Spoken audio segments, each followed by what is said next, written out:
US లో doctor గా స్థిరపడాలని అనుకుంటున్నారా? అయితే అతి తక్కువ ఖర్చుతో ఎగ్ ప్లస్ తో సాకారం చేసుకోండి.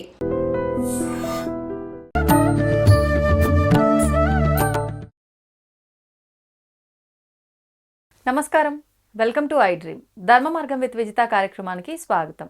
ప్రస్తుతం మనతో పాటు ఉన్నారు ప్రముఖ ఆధ్యాత్మికవేత్త, పూర్వపు యాదగిరిగుట్ట అర్చకులు, ఆంధ్ర ఉపన్యాసకులు డాక్టర్ సందుగు కృష్ణమాచార్యుడు గారు. ఇప్పుడు వారితో మాట్లాడి మరిన్ని మంచి మంచి విషయాలు అడిగి తెలుసుకుందాం. నమస్కారం అండి. అందరికీ శుభాకాంక్షలు, ఆశీస్సులు. ఇప్పుడు నిత్యము పూజలు, ఆరాధనలు ఇవన్నీ చేస్తూ ఉంటాం. అసలు ఈ పూజా విధానం అనేది ఎక్కడ ప్రారంభమైంది, ఎవరి ద్వారా మొదట ప్రారంభమైందని తెలుసుకోవాలని ఉంది. ఇది బ్రహ్మ దగ్గర నుంచి మొదలైంది. బ్రహ్మ దగ్గర నుంచి విష్ణువు నాభి కథ అంతవరకు. దీని మళ్ళీ విమర్శలు. విష్ణువు నాభి నుండి తామర పువ్వు వచ్చింది, అందులో బ్రహ్మ వచ్చాడు. బ్రహ్మ వచ్చిన తర్వాత ఏం చెయ్యాలి? 14 అంతా అంధకారమే. ఆయనకు అనుమానం వచ్చింది, ఏంటి ఏంటి ఏంటి అని చూచాడంతా. ఆయనకు శబ్దం వినపడింది, తప త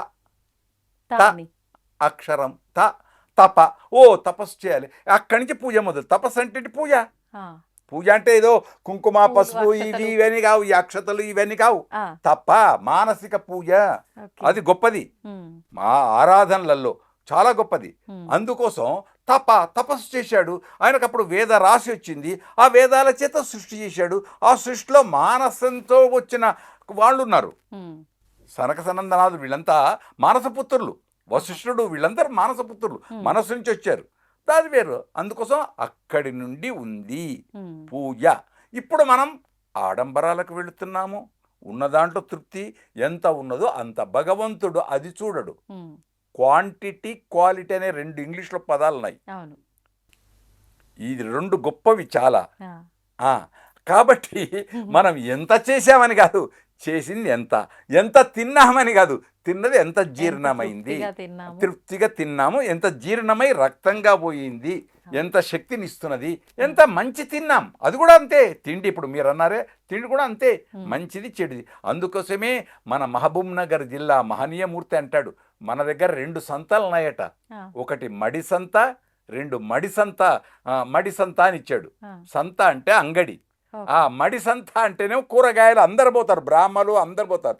మైల సంత అంటే బ్రాహ్మడు దానికి వెళ్ళాడు అనుకోండి, చేపలు మాంసం అక్కడ ఉండే దగ్గర పోయాడు అనుకోండి, ఈ బాపన ఆయనకి ఏమైంది, ఇక్కడికి వచ్చిండు, ఈయన కూడా తింటాడా?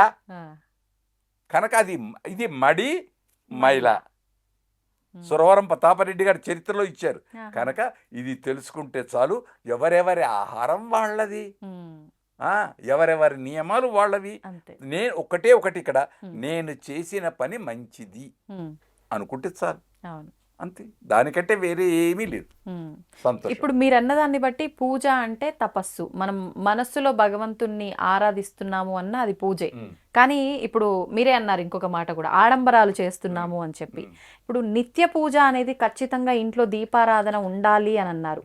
మరి ఇది మనం మనసులో తలుచుకునేది కూడా దీపారాధన పూజే అయితే ఈ నిత్య దీపారాధన ఎందుకు చేయమన్నారు? ఎందుకు దీపారాధన చేయటానికి అనేటప్పుడు అక్కడ అంటాడు, మంచి శాస్త్రం మీరు మంచి అడిగారు. ఆగమంలో చెప్తాడు, దీపాత్ దీపాంతరమివ అని ఒక పదం వాడాడు.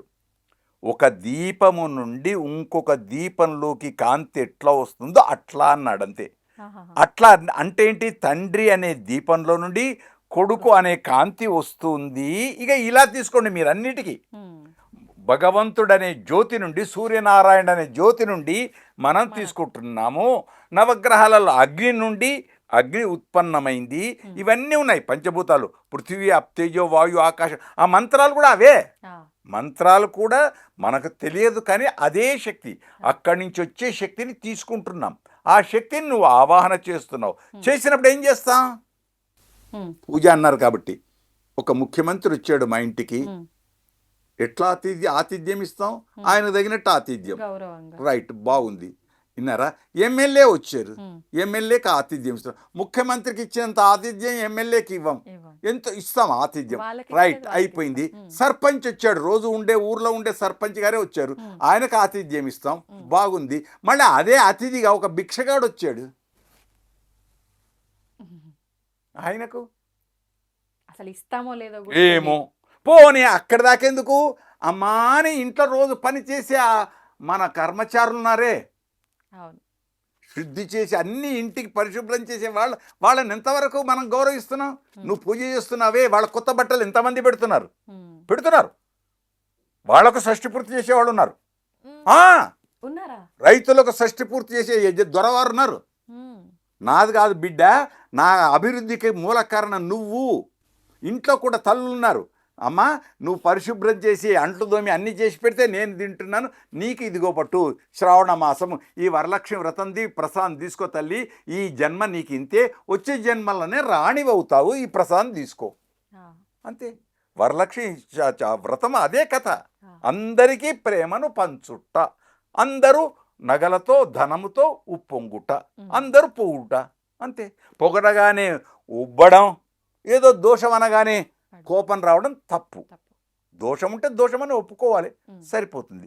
కనుక పూజ అనేది ఎంత చేస్తున్నావు అనడానికి పత్రం పుష్పం ఫలం తోయం అనగానే ఏదో తులసి దళం కాదు, దాని వెనక చాలా పెద్ద అర్థాలున్నాయి, చాలా గొప్పవి. అబ్బో, పత్రం అంటే మొత్తం ప్రపంచంలో ఉండే హరిత ఇది ఆరాధన. ఇప్పుడు చెట్లు వృక్షాలు ఇవన్నీ అంతా ప్రకృతి. పుష్పం ఆరాధన, ఆనందం, పరిమళం, గుబాళింపు. విన్నారా? ఫలం, ఏ ఫలం? నేనే ఫలం, నేనే ఫలం. ఇంకొకటి, ఇవన్నీ వదిలిపెడదాం. భక్త కన్నప్ప ఏమిచ్చాడు ఆహారం? ఏ పూజ చేశాడు? కన్నునిచ్చాడు.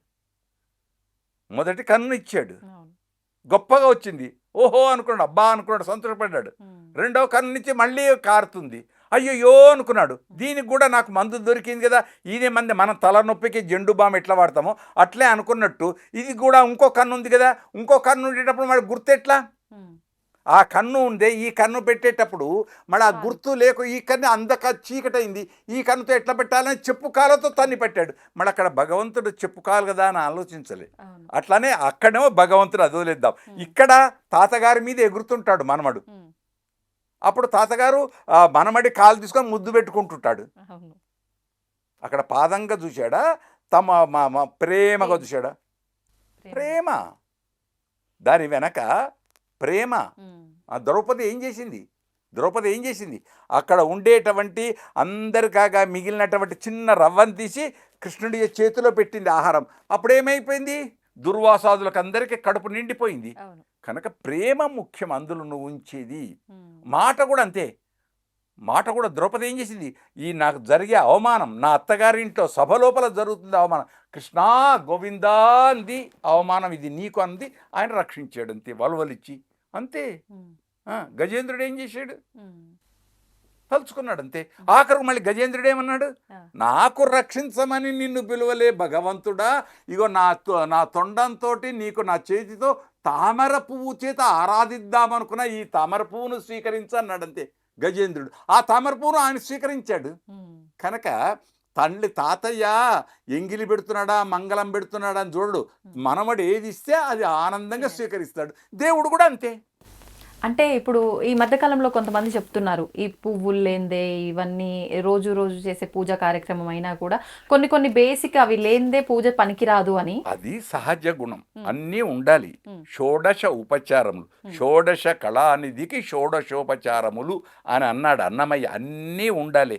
ఉన్నప్పుడు కూడా నేను లేవంటే, ఉన్నది కూడా లేవు అంటే, ఉన్నవాడికి ఉన్నంత, లేనివాడికి లేనంత అంతే. అందుకే నేను అన్నాను క్వాంటిటా క్వాలిటీ. ఇన్నారా? తులసి దళం ఉంచింది రుక్మిణీదేవి, సత్యభామ ఆభరణాలు ఉంచింది, క్వాంటిటీ, ఇక్కడ క్వాలిటీ అంతే. ఎంత అది భక్తికి పరవశం. అంతే. అంటే మనం భక్తితో ఏం చేస్తున్నాము అన్నదే ప్రధానం. ఉపవాసం అనగానే ఇంకోటి మంచి, ఇంతకు పూర్వం నేను విన్నాను మీ నుండి, ఉపవాసం అనగానే ఉపవసతి ఉపవాస, దేవుడికి దగ్గరగా ఉండుట, కానీ తినకుండా ఉండుట అని కాదు దాని అర్థం. ఉపవసతి, రోజు నన్ను పూజించినా పూజించకున్నా కనీసం ఏకాదశి నాడన్నా నన్ను తలుచుకోరా, నాకు దగ్గరగా ఉండు అంటే నన్ను తలుచుకో ఓకే. నా గురించి స్మరించు, ఆ. పూజ చెయ్యి, నీకు తోచింది చెయ్యి, నీళ్ళుదులు ఇది అది ఏది ఉంటుంది అంతే. అంతే. ఉపవసతి ఇది ఉపవాస, సమీపంలో ఉండడం అంటే భగవద్ ధ్యానంలో ఉండు, తోచిన సమయంలో భగవద్ ధ్యానంలో ఉండు. కర్తవ్యం దయమ, ఏ సమయంలో అర్ఘ్యం వదలాలో ఆ సమయంలో అర్ఘ్యం వదులు. చదివేటప్పుడు చదువు. దీన్నే మనం ఏమంటాం, చదివేటప్పుడు చదవరా, క్రికెట్ ఆడేటప్పుడు క్రికెట్ ఆడరా, అన్నం తినేటప్పుడు అన్నం తినరా, నిద్రపోయేటప్పుడు నిద్రపోరా అని అంటున్నాను తప్ప, నిద్రపోయేటప్పుడు కూడా సెల్ ఫోన్ ఆడుకుంటూ ఉంటుంటే, ఉదయం నుండి నువ్వు సెల్ ఫోన్ ఆడుతూనే ఉంటే ఎట్లా? అవును. ఎప్పుడు అవద్దని అనలే. క్రీడలు ఏది కూడా చేయాలో అప్పుడే. క్రీడలు కూడా ఒక సబ్జెక్టే ఉమ్. కనుక అన్ని సబ్జెక్టులు, ఇది కూడా మన జీవితంలో ఆహారం కూడా అన్ని సబ్జెక్టులతో ఉన్నది. అంతే. అది అనుకుంటే చాలు మన భావన. అవును. సంతోషం. మంచి ప్రశ్న వేశారు. చాలా లోకంలో ఎంతమంది ఈ వైభవాన్ని అందుకొని బాగుపడితే మా మీడియా బంధువులకు అనేక అభినందన సహస్రాలు. మనం వేసిన ఈ వాక్ పుష్పం అవును. ఆరాధన అవుగాక ప్రజల దగ్గర. అంతే. ధన్యవాదాలు. సంతోషాలు, కృతజ్ఞతలు. దీన్ని తవ్వండి, తవ్వుతూనే శివలింగం. పరమాత్మకు జీవా సరే దాన్ని అట్లా కప్పేసేయండి, చూపించదండి. Krishna is there. మూర్తి పూజ కాదు, సాక్షాత్ బ్రజేంద్ర నందన భగవాన్ ఉన్నారు మూర్తిలో. ఏమీ ఆశించకుండా ఆరాధించే వాళ్ళు కూడా ఉన్నారా ప్రభుజీ? నిజమైన భక్తి అంటే మనకు తెలియదు కాబట్టి